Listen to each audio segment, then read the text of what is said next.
We don't think enough about the fishermen who bring what we eat to the table. And sometimes there's more to it than just fishing, apparently. Spoilers ahead. So, Finestkind is a film about a guy who is a little obsessed with earning his way through life. And by that, he means hopping on a 40-year-old ship to catch scallops. What really struck me about Finestkind is how it wasn't well received by the critics. I believe there's a lot of value to Finestkind, and the value mostly lies in the relationship with family and the town the character grew up in. It gives me a little Noah Khan vibes for some reason. Maybe it's because it's New England.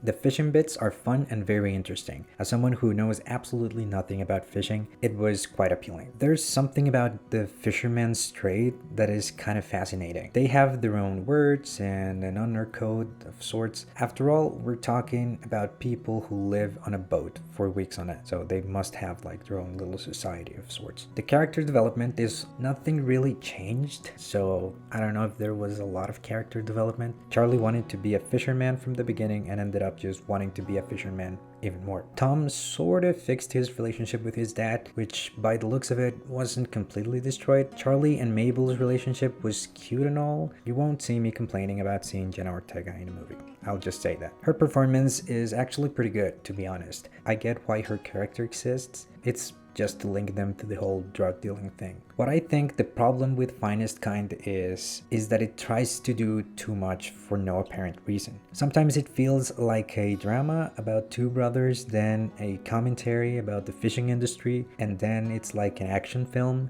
about dealing drugs. So many things happen in this film that perhaps more relevant issues like the relationship between Tom and his dad didn't go as deep as it could. Also, it's not made entirely clear why Charlie would miss the opportunity of studying law and have a more financially healthy future. I didn't know if it was an act of rebellion or just because he wanted to be with his brother, to be honest. It's probably a bit of both. The backstory is barely glazed over, but it would have made more sense if it was properly justified. It would be justified if he just wanted to do it for like a year, as he said at some point, but for life, I don't know if the justification can hold that much. I think a more understandable choice would have been if he and Tom just fished together for a few weeks of the year, and that he went to college and so did Mabel. Maybe he didn't want that fancy college.